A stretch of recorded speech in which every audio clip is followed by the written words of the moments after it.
Good morning. It's 7:03 on this Tuesday, November 2nd. It's time to head to Studio B for Coleman and Company. Well, hello, everybody, and welcome. Tuesday morning, a little sprinkles of rain falling outside, but here on this November 2nd, we welcome you to our program presented by Vanderbilt Wilson County Hospital. And Tracy Pope is with us this morning, as per usual. Good morning. Good morning, Coleman. It's nice to see you. Tracy is Director of Community Relations for Vanderbilt Wilson County Hospital, and always brings us a guest, and this morning is no exception, right? Yes, thank you for having us. We have Dr. Coleman with Vanderbilt Heart with us this morning, so we're excited to hear from him. Well, I guess we'll get right in. Anything you want to tell us ahead of time this morning? Yeah. Well, I have this wonderful, deep voice this morning. I think just like most people in the community, the weather has gotten me. I did have my first COVID test last week, and so that experience was great. And I'm COVID negative, strep negative, flu negative. So just in case people are wondering what's going on with her voice this morning, that's what's happening. So it's a little strained, but I'm all good. You sound fine. You sound fine. Dr. Coley, good morning to you. Good morning, Coleman. It is nice to see you again, and we'll start off a little bit like we did last time, asking you a little bit about yourself and where you're from. So I grew up in North Alabama, a little town called Sheffield in the Quad Cities, but I have been in the South during my training and career. I did my medical school in Birmingham, residency at Emory, and my fellowship at Louisville. I started back in cardiology in Murfreesboro with Vanderbilt 26 years ago. Wow. Yeah. Well, when did you decide this was the path you wanted to take? I guess at some point you said, I want to be a medical professional, and then, I'm going to try to be a doctor, and then you kind of specialize. How does all that work? How did it work for you? Going into medicine, I think it was kind of in my blood. Both my parents are physicians, and my older brother's a physician as well. So it was part of my blood. In terms of how I chose cardiology, I think it's partly because I don't think I was smart enough to be a general internist. I was. You have to go through general medicine for your basic training, and you just have to know so much about so many different things, and I just didn't feel like I could get a good grasp on all of that. But cardiology for me was confined to a certain amount of knowledge, and I felt like I could get a good grasp on that. Well, I've never heard it put just like that before, but I guess it makes sense. You know everything about the heart and not as much about the other. Exactly. I mean, you have to know basic stuff. Basic knowledge, yeah, but your specialty is the heart. Yeah, and part of it is personality. It's like I wanted to be really good at something, and I didn't feel like I could be really good at all of medicine. I felt like if I had a smaller area to concentrate on, I could be really good at that. Well, tell us about your practice today and how long. I think you already said 20-something years with Vanderbilt? Yeah. So I am, I've been in Murfreesboro for my professional career during that 26 years. But I have been promoted to the Associate Medical Director for Vanderbilt Heart Outpatient Services. So everything outside of campus I help manage. So all our clinics, our big hubs in Murfreesboro, Columbia, Franklin, Wilson County here, those are our big hubs. And as we recruit new physicians, as we grow these practices, I help manage that. Well, did you study management at all? Yeah, this is things that you pick up from day-to-day services. So there are certain physicians that want to be involved in building, and I'm one of those. I really want to, I know that the influence that I have on my patients, and I love that interaction, but I feel like that I can also have a bigger influence by working behind the scenes and helping put the pieces in place to kind of build what Vanderbilt is and Vanderbilt Heart is. Well, we're talking about cardiovascular disease. Let's you tell us what is it? What is cardiovascular disease? There are different parts to the heart. it's made of muscle, it's made of valves, it's made of arteries, and all of these in general correspond to cardiovascular disease. What most of us think about when we think about cardiovascular disease is the heart attacks. That's the one that most of us think about, and that's related to plaques in the arteries that can suddenly change, and people can go from being relatively healthy to suddenly being on the verge of life-threatening issue. And that's one of the things that we've done in Wilson County, is understanding that that's an important issue in caring for patients locally. So one of the things that we've done, and our goal is, since the last time we've had this conversation, is to build interventional cardiology. These are specialists who are available at our local hospital to be able to take care of heart attacks, put in stents, and prevent death and heart attacks in a very fast pace.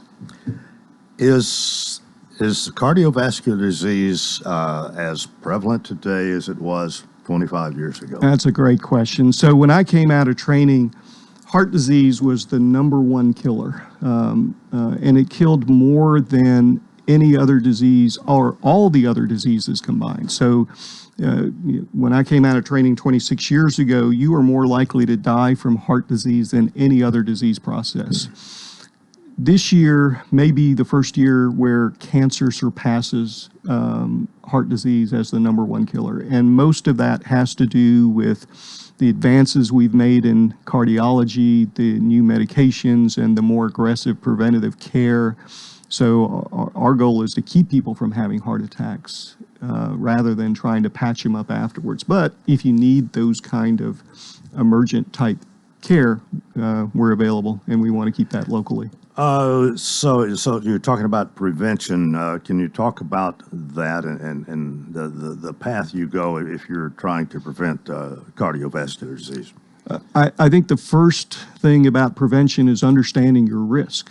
So knowing your family history, knowing other disease processes such as diabetes, hypertension, smoking history, obesity that may affect your risk for heart disease. And then, getting a good primary care physician who can help you understand some of the things that you can't know yourself. What is your cholesterol levels? What's your hemoglobin A1C? Are you, how's your blood pressure, and managing medications and risk factors that way? So a lot could have to do with your regular doctor, your primary care physician. Exactly. I mean that I told you that I wasn't good enough to be a great primary care physician, but there's a lot of good ones in the area. So I think having a good primary care physician, and there's a lot of cookbook rules and screening tools that we have available. But a lot of it is just good communication with your primary care doctor to be able to understand the risks, and then kind of moving forward from there. All right, let's talk about if somebody wants to come to you, are they usually referred to you by their regular physician? That's the primary way that we get patients into our service, but most insurances now don't really require a referral. Vanderbilt also has just opened up online scheduling available, so people can just get on the website and look up Vanderbilt Heart, and if they feel like they need to see a cardiologist, they can make appointments online.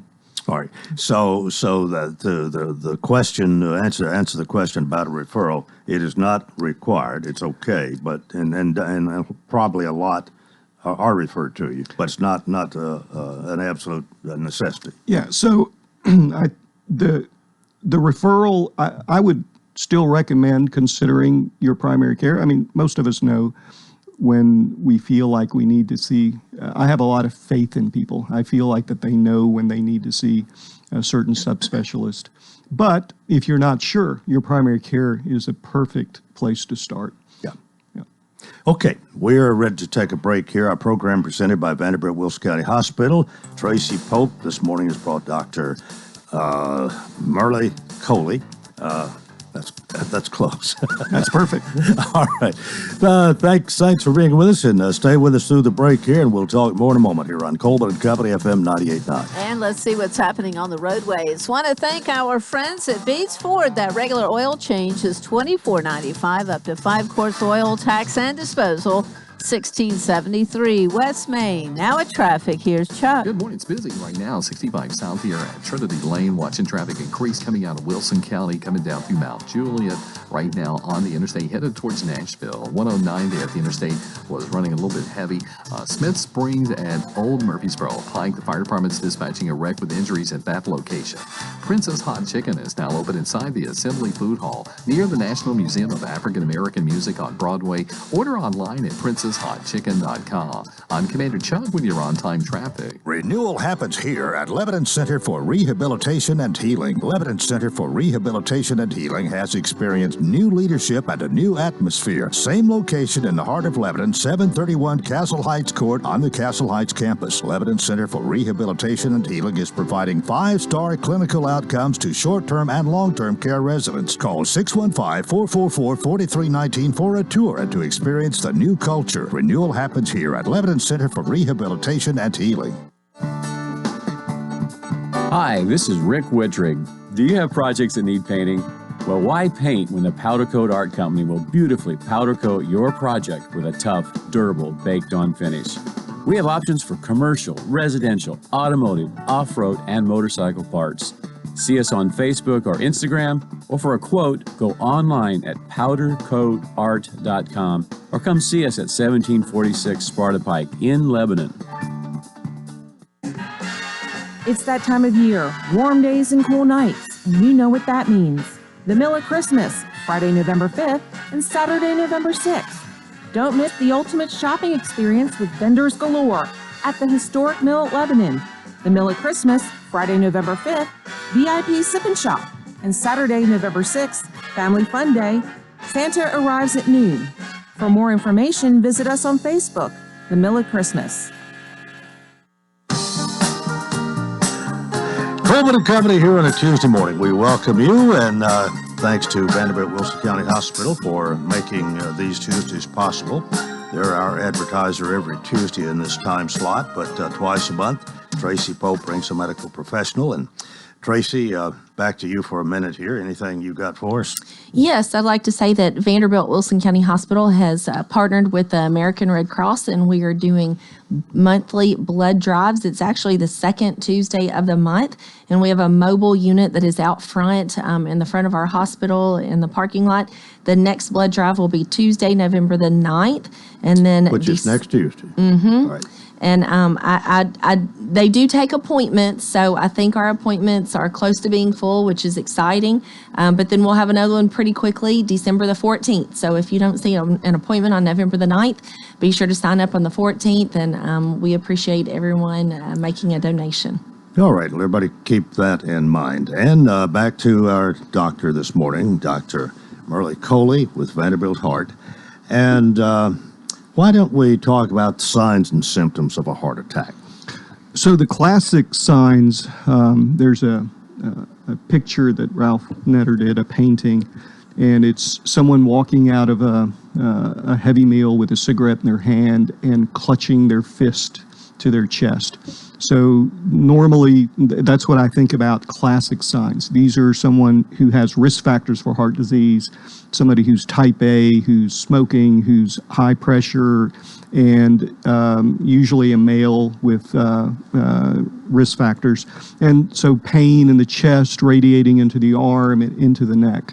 Now, the reality of it is it's a lot more complex than that. Women tend to have more unusual symptoms. They may present with just tiredness or fatigue. They may be just shortness of breath. Only about 25% of people have those classic symptoms. So I think it's being aware of these more subtle symptoms that may present as well. The biggest thing I would recommend is remembering that the heart's a muscle. And when you're sitting still, you may not feel some of those symptoms, but when you get up and move around and that heart has to pump harder and faster, if you start noticing symptoms with activity, that's when you should be more concerned. Definitely the sudden onset of pain or shortness of breath that goes along with chest pain, radiation into the arm, radiation into the neck, the jaw. Those are definite, but these more subtle type things with activity, those are the things that you should be aware of and seek attention for if you have them. Well, you did mention the guy with the cigarette in his hand, and I have yet to see a doctor, a medical professional who didn't take advantage of the opportunity to come out against smoking. Yeah, I think everybody knows that they shouldn't be smoking for lots of health reasons. So I usually don't beat my patients over the head with that, but just to remind them of it. And the other thing is to remind them that even some of the newer smoking substitutes that are available, vaping, people see those as alternatives and a safe alternative. And in reality, I think they're fine to help you get off of cigarettes, but they are not a safe substitute. So those are also something that we should consider as potential risks. How dangerous or I've heard that every time you light one up, it's a day or an hour or something off your life. Those different expressions, but it is self-defeating, right? Definitely. So the arteries in your heart, they are, if you have plaque in them, and that happens to everyone as we get older. But if you do things to injure those arteries, so every time you smoke, your arteries contract a little bit and the healing process that is there is interrupted. So smoking, even a single cigarettes can affect that. Obviously, smoking more affects it more. But you get immediate effects on your arteries and your potential risk for a heart attack with even a single cigarette. Is there an age where cardiovascular disease becomes more prominent? I know it can affect people of all ages, but it's usually on up somewhere, I would think, in the 30s or beyond. Yeah. So generally, the age risk that we consider for heart disease is above 50 in men, and above 60 in women. Women tend to have about a 10-year protection. But once they go through menopause, they lose that protection, and about age 60 is when we normally see that. Now, you can and will have earlier progression of disease in patients who have other risk factors. So someone who smokes heavily, someone who has diabetes, somebody who has hypertension that's uncontrolled, those are things that you normally see with this earlier age presentation of heart disease. What effect does good or bad diet and exercise or the lack thereof play in this? Yeah, so all of that plays a part in this. It starts with genetics and age. Those are things that we cannot control. We're all going to get older. We haven't found a cure for that. And we're born with a certain set of genes that we haven't been able to change. Now, the other things, hypertension, smoking, cholesterol, diet, exercise, all of those are additive factors. So each one by themselves poses a risk, but if you add multiple strains on the heart with those issues, it multiplies. And family history has a lot to do with all of this too, right? Yeah. So I think knowing your family history is important.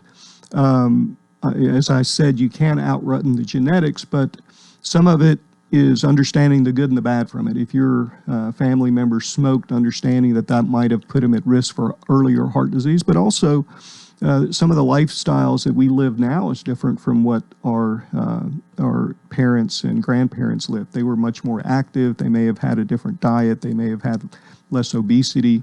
Now our diets are changing and our activity level is changing. So being aware that even though our parents may have not had heart disease in their 50s, if we're living a different lifestyle, we could be putting ourselves at higher risk. And what about high blood pressure? Maybe we talked about its effect, and if you have high blood pressure, you're more likely to have a heart attack. Also, how can we prevent high blood pressure? Hypertension is a risk factor for heart disease. It's kind of like revving the engine on your car. It's okay to rev a little bit, but if it's revving all the time, that engine's going to start breaking down quicker and earlier. So a lot of the things that reduce high blood pressure are also things that reduce the eventual issues with heart attacks and things like that as well. So making sure things like salt intake, exercise, weight, those are all things that can reduce blood pressure without the additional medications. Sometimes you need medications, but even if you are on medications, by reducing the amount of salt you take, by exercising regularly, by losing weight, you can make it easier to control blood pressure without higher doses of medications. Well, an ounce of prevention's worth a pound of cure, that old saying, and from what you've told us this morning, I mean, you believe that. Exactly. I feel like by the time we get patients into the hospital in an emergency situation, those are things that we've, haven't been able to change the long-term outcome. I think the biggest thing that has made heart disease less of an issue now than it has been 25, 30 years ago is that preventative care, is being more aggressive with blood pressure, being more aggressive with cholesterol. Well, one of the things that I hear a lot about, and I don't think this is just me, I think the use of stents has become more prevalent. And you might talk about that a moment. What is the stent and how does that help? And have we come a long way in that regard?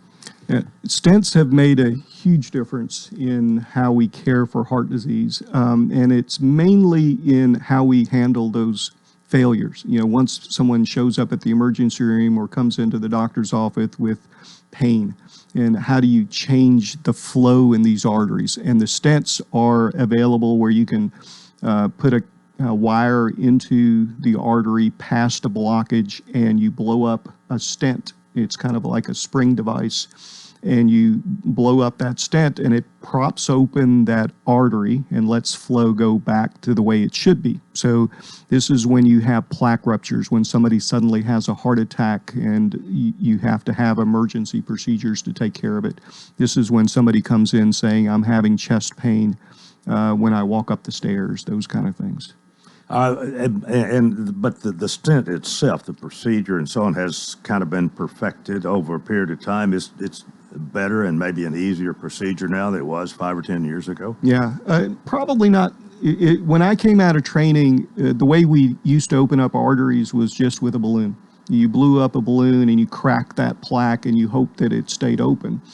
And procedures would take a long time. We would be in an arteriogram for 2 hours. I've had cases that lasted up to 6 hours, just because if you failed and it kept closing down, the only other option was bypass surgery. Now that you have stents, rarely do we take that long to open up these arteries. We have new devices, not only the stents, but we have lithotripsy, where we can do balloon pulverization of these plaques, so you can put a stent in. You have these cutting balloons, you have atherectomy. So you have ways of getting rid of that plaque so you can put that stent in. And we still do a lot of bypass surgeries, though, don't we? We do. We do less and less because we have these options that we are able to open up these arteries without having to send them to surgery. Well, let's talk about Vanderbilt again. Vanderbilt is here in Wilson County. The care is closer to home. And do you have any new updates regarding cardiovascular services? Yeah, so one of the biggest things that we are really proud of is we've just recruited 2 interventional cardiologists to our Vanderbilt clinic here in Wilson County.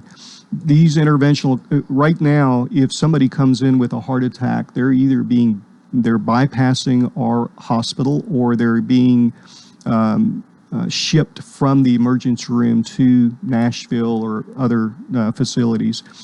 That takes time. And when that occurs, the risk of people dying increases exponentially. So every minute counts. So the closer we can get that level of care to our community, the better. So starting January, we have an interventionalist cardiologist coming in, and also in February we have a second one coming in who's also trained in peripheral vascular disease as well. These two physicians will be available to take care of acute heart attacks. We're training up our staff in the cath lab. We're updating our cath lab, so hopefully in the future we'll be able to manage all of these cases and prevent our community members from having to leave the community. Well, you've given us a lot of good information this morning. Thanks for being with us. And Tracy, thank you for bringing Dr. Merle Coley to be with us again. Absolutely. You want to wrap it up here? Yes. Mention the Blood Mobile again. Well, we do have the Blood Mobile next Tuesday, November the 9th. You can find that on the website. You can go to Red Cross and find our location to donate some blood. But I think most important takeaway are the additional services that Vanderbilt is bringing to Wilson County, and we are extremely excited to welcome the interventional cardiologists that will be here in Lebanon at the Vanderbilt Heart Clinic, and they will be servicing our hospital. And like Dr. Coley said, when patients are having heart attacks, they will be able to have services here at our hospital, and that will start in January.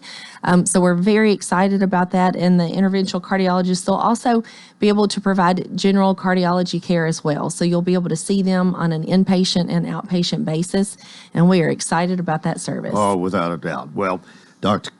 Coley, thanks again for being with us. And Tracy, thanks for another good program. And that is part one of Coleman and Company, presented by Vanderbilt Wilson County Hospital. Stay with us for more here on FM 98.9. And let's see what's happening on the roadways. Want to thank our friends at Bates Ford. Give $50 off $250 repair offer to owners of 4 to 10-year-old Ford, Lincoln, or Mercury vehicles. Bates Ford, 1673 West Main. Now at traffic, here's Chuck. Good morning. Still quite heavy now on Vietnam Vets as you make your way through that part of Sumner County and Hendersonville. Just typical right now going westbound towards I-65. It's also carrying a steady flow of traffic right now on 24 up by Harding Place. Trying to move that wreck out of your way at Brick Church Pike at Ewing, and also one at Smith Springs at Old Murfreesboro Pike. That one had some injuries. Gatlinburg Wine Cellar is home of the world-famous cotton candy wine. Check them out at GatlinburgWineCellar.com. I'm Commander Chuck with your on-time traffic. Welcome to Hearthside Senior Living, Lebanon's unique senior living community designed for seniors to age in place, all within a safe, comfortable, and Christian environment. Beautiful retirement homes designed for an independent lifestyle with maintenance-free living. Hearthside Senior Living also continues the excellent tradition of assisted living for those seniors who need additional services. Hearthside Senior Living, an independent retirement community and assisted living community, all on one campus in the heart of Lebanon. Call 615-443-1994 for a tour. 71 degrees all the way. 73 degrees, please. So what's your perfect degree of comfort? We'll help you find it with professional Rheem HVAC service that'll keep your home comfy year-round, save on energy costs, and may qualify for utility rebates and tax credits. So enjoy a new degree of comfort. 72 degrees, and I'm good to go. Financing available through TVA's Energy Right program and your local power company. Call Randy's Heat and Air 237-3604. Hey, TP. Yeah, JB? You ready? For Friday Night Lights, you better believe it. Join us on the Fakes and Hooker Scoreboard Show every Friday night after the Lebanon High football game. We'll have all the scores for you and even post-game interviews with all of your Wilson County coaches. Thank you to our sponsors, Designers Carpet, Fakes and Hooker, Lebanon Appliance, Palometto's Insurance, Sammy B's Restaurant, and Kenny Salas and the hometown team with Keller Williams Realty. It's the Fakes and Hooker Scoreboard Show with John Boyce and Trenton Perry, right here on WANT 98.9 FM. Hi, everybody. This is Tommy Bryan, and along with my color commentator, Bob Lee, we'll be bringing you Cumberland University football right here on WANT and WCOR. Saturday, November 6th, Cumberland will host the University of Pikeville at Noakes Lassiter Field. Cumberland football right here on WANT and WCOR Lebanon. Today we'll have a mix of sun and clouds with just a slight chance of rain. Highs today will only top out in the upper 50s. On Wednesday, a few scattered showers are possible, otherwise skies will be partly cloudy. This weather forecast is brought to you by Walker Auction and Realty, professional auction and real estate services. Get top dollar for your home, land, or personal property. Log on to MikeWalkerAuctions.com. They know auctions. That's Look at Your Forecast. I'm meteorologist T.J. Scott. Coleman and Company, welcome to part two. It is a Tuesday morning. Sean Dozier's here, and we're ready to talk about Hearthside Senior Living. Good morning. Good morning, Coleman. How are you? I'm doing well. You asked me about the Braves. Was I pulling for them? The answer is yes. Most of my listeners, I think, know that by now. And so, will it be tonight or tomorrow night? I don't know. You know, I thought it may not be either one. I know. I thought when they got that grand slam Sunday night that it was going to be a Braves night, but it wasn't. Me too. Well, Sean is the executive director of Hearthside Senior Living, retirement and assisted living community here in Lebanon, 215 Castlights Avenue North, and comes here each Tuesday to tell us all about it. And this morning, you brought somebody with you. I did. I decided instead of me telling you how great Hearthside is, thought I'd bring Tom Harris. Tom and Pat moved in a couple of years ago to our independent living, and they have a nice 3-bedroom home right there on Morris Lane, or Dudley Lane, excuse me, right there on Dudley Lane.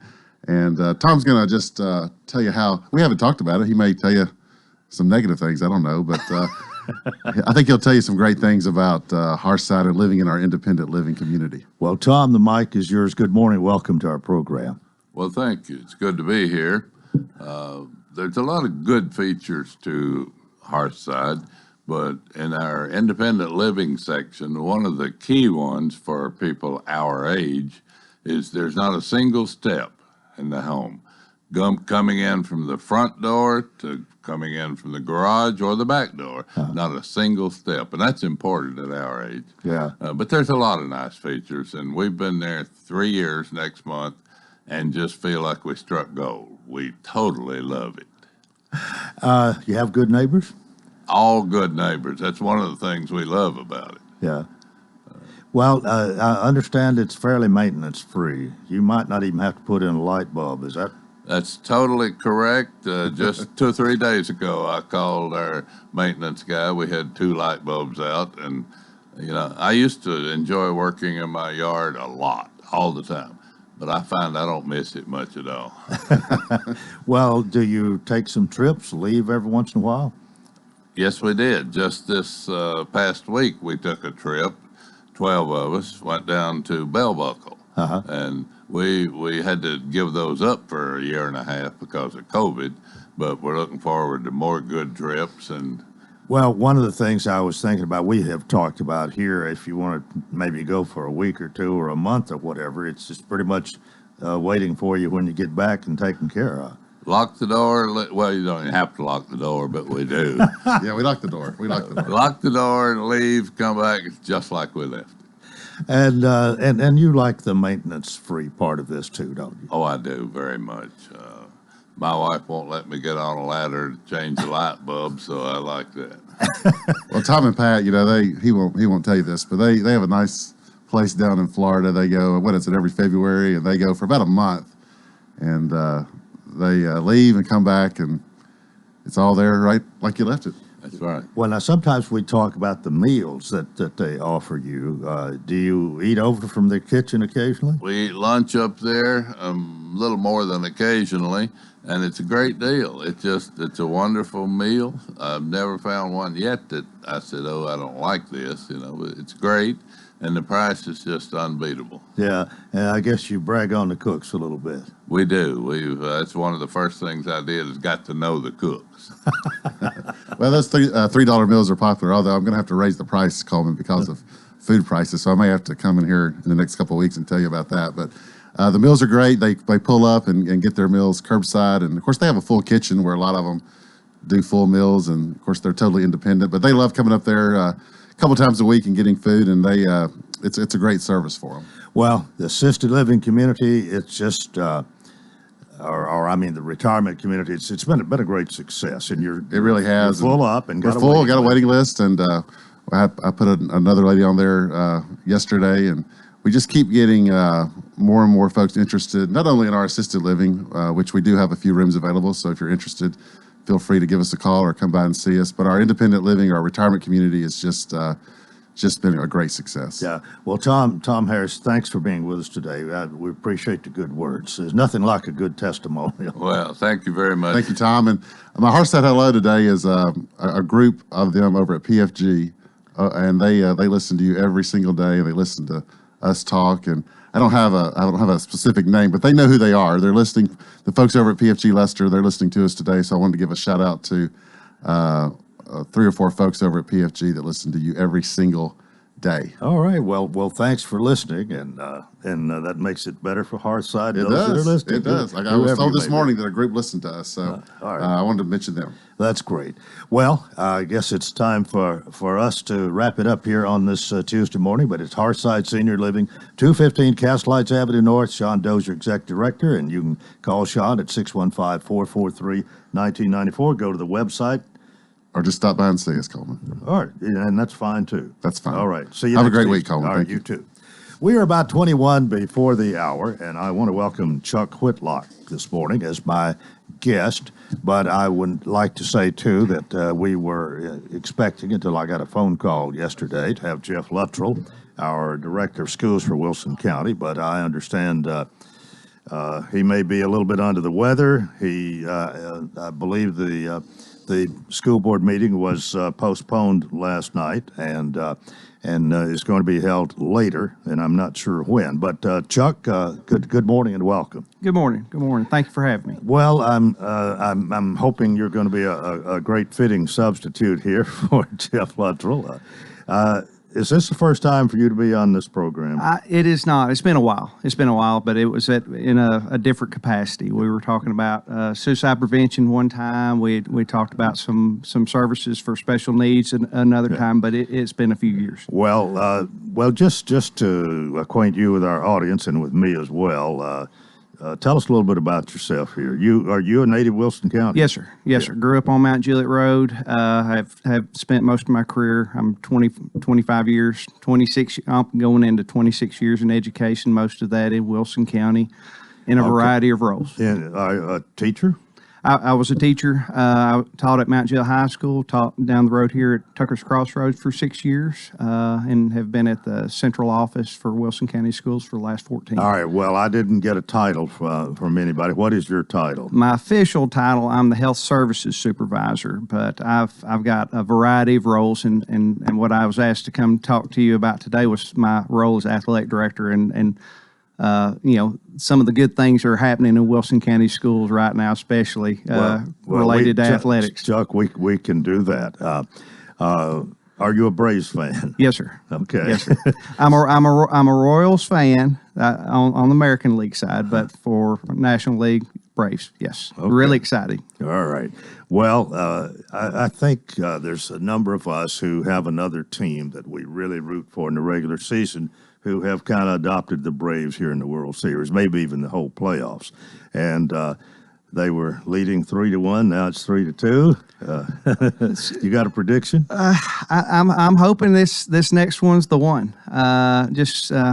Pitching, it looks like it's going to line up. The Braves are going to have a little bit better quality of pitching going into this one. So, well, let's hope so. I hope so. When you get a 4-0 lead on a grand slam in the first inning, you think, hey, we got it made. Wrong. Both teams want it, so they're going to fight. Okay, so you are athletic director for Wilson County. Yes, sir.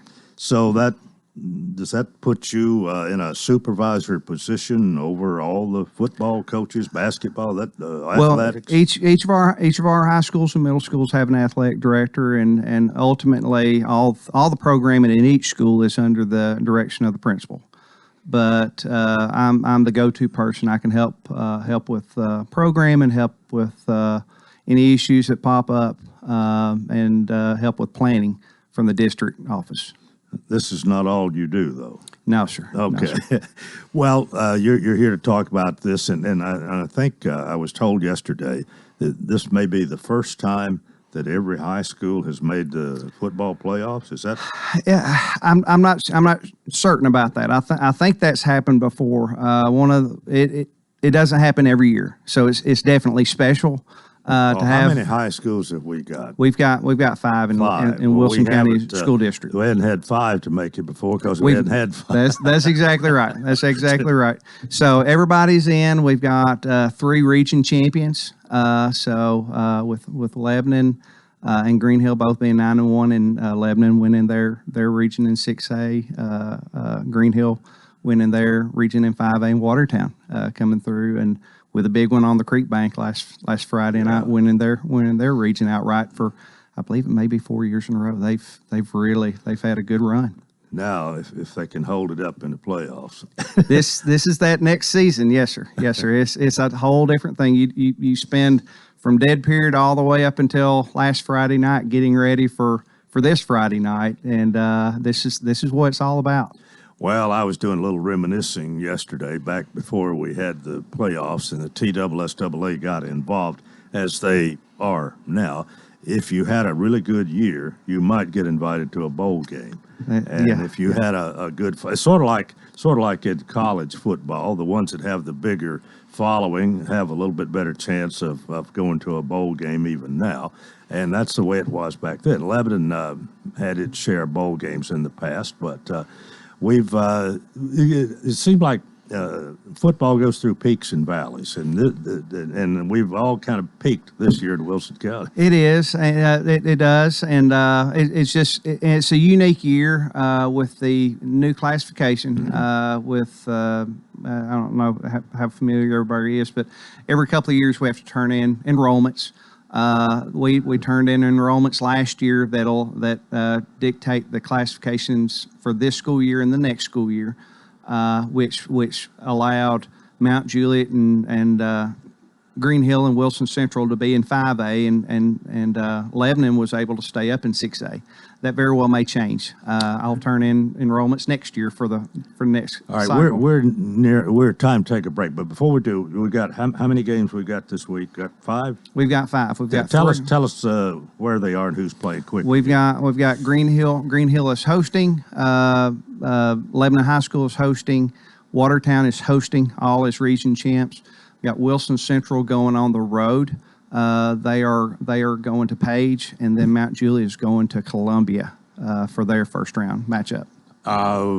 Having won the region of those 3 home games, you would expect them. I mean, they'd be the favored team. Your region champion plays the 4th place team from the other region, Right, so okay. I would assume we're favored in all 3. Right. What about Wilson Central and then Mount Juliet?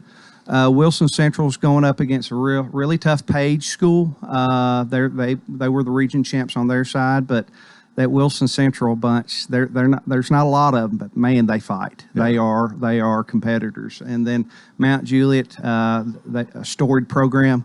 They are 3rd in our region, but I would not want to be the number 2 team. The Columbia, they've got Mount Juliet's going to come in. They're going to compete. All right, very good. Chuck Whitlock is here. We'll take a break. This is Coleman and Company, FM 98.9. And let's see what's happening on the roadways. Want to thank our friends at Absolute Kubota Lamprey. They've got quality tractor implements, including cutters, finish mowers, box blades, tillers, and more. 5-year gearbox warranty. Extremely durable and well-built. 1506 West Main. Now at traffic, here's Chuck. Good morning. Still quite a bit of traffic volume coming down Vietnam Vets right now as we check it out live, especially as you come past Gallatin Pike. Traffic still looks pretty good right now as you get on to 65. 65's heavy. No surprise there around Trinity Lane as they try to clear up that wreck. Seems like we have a wreck there about every 5 minutes or so. Traffic's heavy, but it's also looking good. Coming in from Kingston Springs, behind it you got that traffic in from Dixon County and Hickman County.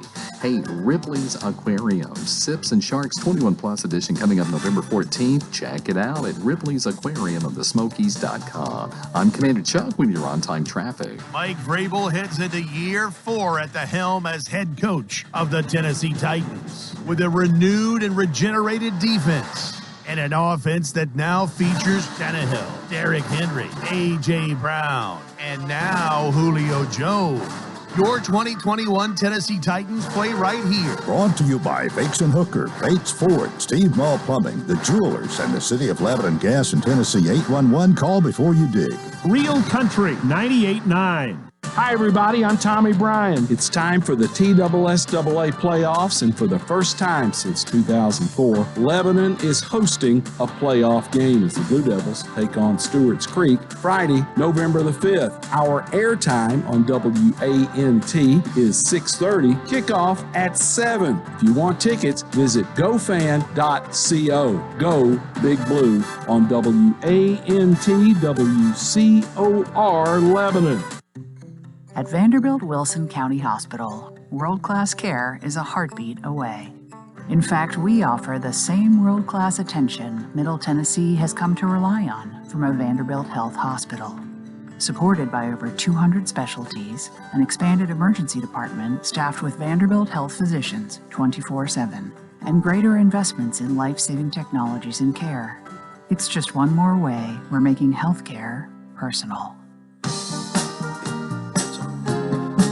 Coleman and Company, we welcome to our final segment on a Tuesday morning. Couple of quick reminders here. There's going to be a Veterans Day breakfast, and it is sponsored by the Lebanon Breakfast Rotary Club. This is going to be this Thursday, November 4th. So if you're a veteran, you need to make your reservation today or tomorrow. This will be a breakfast from 6:30 to 7:30 at the Lebanon First United Methodist Church and sponsored by the Lebanon Breakfast Rotary. And they're honoring all who served. It's a legacy of service above self, the Veterans Day breakfast. And just another quick reminder of the Wilson County Community Help Center's open house on November 6th.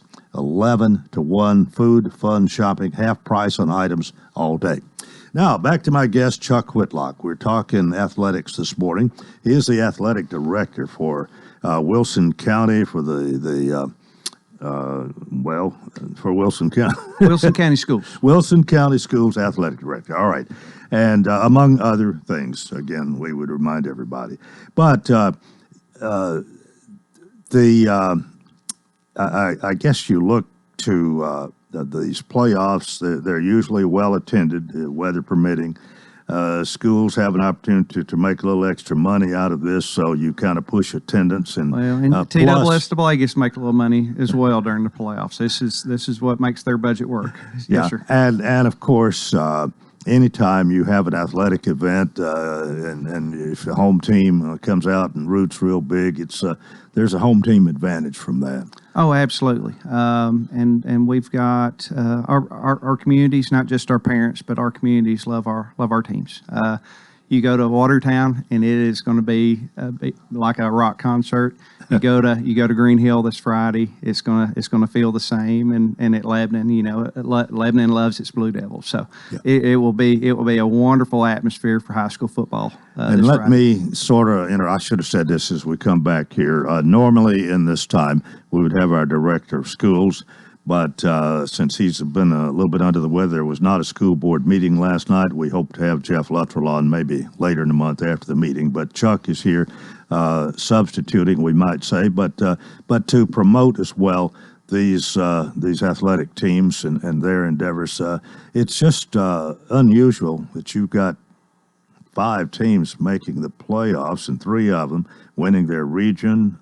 We've talked about that before, but it says something for the quality of football here in Wilson County. It does, and it takes a lot of buy-in.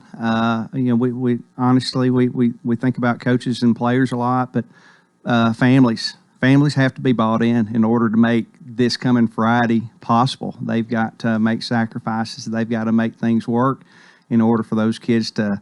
It all started with last off season in the weight room. I mean, it took months and months of perseverance and pushing themselves and getting their body and getting their mind to places that it wouldn't have been otherwise, except for all that hard work. So this is the fruits of that labor. Well, there's not just football. In fact, I'm guessing there's probably more opportunities for athletic endeavor in high school today, maybe than there's ever been. Now, I'm old, I'm ancient, but when I was in high school, you had football and basketball, and that was it. PE, of course. Right. I did get a baseball team my senior year, and we've had baseball since. But now, volleyball has come on. You have golf teams. You have you tell us. Right. We come out of dead period. The first bunch that can legally start competing is golf when it's hot.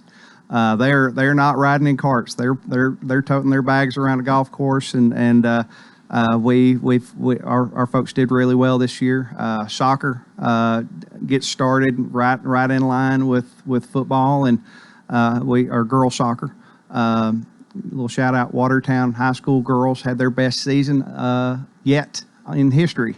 Made it to the region finals or region tournament, and actually they were eliminated by the eventual state champion Merrill Hyde. So we've and they had never had soccer before until we got them in the new building. So volleyball, another one. We had several volleyball teams went far. We had Watertown was the last one, and it was at the sectional level where they were eliminated. So got a lot of opportunities when you start looking, and that's just at the high school. We mirror that at the middle school, all the way down into our K-8s have athletics available to fifth graders.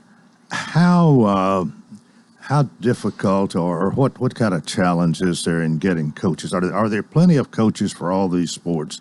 And some of these are fairly new. I mean, we hadn't had soccer all that long. We hadn't had volleyball all that long. But you have people who are pretty qualified to be coaches in those areas, at least to compete with the other team. At the high school level, we do well. We're having to rely a little bit more heavily on non-faculty coaches at this time at the high school than we would, say, 20 years ago. Middle school's where we struggle.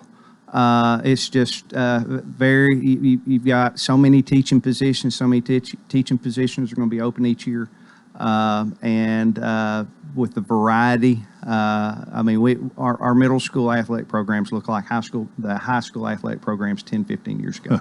So just the volume of coaches that it takes, and again, at the middle school level, that's where our struggles are. But we've got a lot of folks in the community that are passionate about their sport, whether it be distance running, cross country folks. That was another sport I failed to. That's a fall sport as well. And our cheerleading, we've got folks that are passionate about that and want to help their community, help their community school, and but yeah, especially down to middle school. Now, level. as athletic director, do you have anything to do with the cheerleading or the bands? I do help with cheerleading. Band, I will help the band directors with travel, making sure that they are compliant with all regulations and board policies and things like that. I do not have a musical bone in my body, so I can't give them help on that side of things, but I can help them because they are, if you know anybody in the band, they are competing every weekend. It is big time, and they're fundraising. They have possibly, in some of our schools, one of the largest organizations to manage in the school. So that is another great opportunity for kids and families to get involved in something else besides the 8 to 3 school day. Well, to say the least, there are so many more opportunities today than once upon a time, and I think it's just the progression of things, and there's a varied interest, maybe more than once upon a time as well. Plus, I don't know whether young people, high schoolers in particular, have after-school jobs, and I'm sure some of them do, but there's a sacrifice to do some of this. Oh yes. Again, we were earlier talking about playoff in football, and it is a year-round sacrifice. They are trying to get better. They've been working towards this goal since they were eliminated last year. Yeah. Band, same thing. With all you don't just all of a sudden become a cross-country runner and say, hey, I think I'm going to go run 3 miles as fast as I can. It takes year-round training. Well, that brings something else, and this might be a little bit controversial, but you're the athletic director. Some coaches just almost insist that you play their sport or you don't play. Do you have any guidelines or rules? Or can people play in multiple sports in our high schools? Yes, we basically got that in board policy. The only time we will limit somebody is if the sports, their seasons overlap. And I'm a former athletic trainer. You try to play 2 school sports and try to do all the conditioning, all the practicing and competing, you're setting yourself up for some health problems. So that's really, and it's really difficult to that school sport life balance becomes really difficult for a teenager. So that's really the only limit that we've got. You're seeing, and college coaches will tell you, they want kids that will compete in different sports. They definitely want them in the weight room, the football guys, but they want them competing. They want them doing other things. They want a more well-rounded athlete, and that's, you've got to have a little balance. There's nothing wrong with a baseball player playing basketball in the winter and football in the fall. Right. Chuck, we got just over a minute here, so we need to kind of wrap it up here, and I guess mention what we did in the beginning here. 5 different Lebanon or Wilson County high school football teams in the playoffs. They all play this Friday night. They all play this Friday night. And we're excited. We've hopefully we've got a little bit more football. Quite a bit more football a week from Friday. We want to just keep going. Nobody wants to finish. No, you don't want to be one and done. You don't want to be one and done. You want to keep on playing, especially these seniors. They've got 4 years invested, and they will all tell you, I want one more week. So we want to give it to them. Right. Well, I want to thank you for being with us today. And again, Chuck Whitlock substituting for our Director of Schools, Jeff Luttrell. And Chuck, among other things, is the Athletic Director for Wilson County Schools. Well, you've done a good job. It's nice to have you with us today. And we wish you well, and we wish all our Wilson County athletes well as well. Thanks. Thank you, sir. That's going to do it for a Tuesday, and I hope you'll join us tomorrow for the Wednesday edition. Till then, I wish you a terrific day.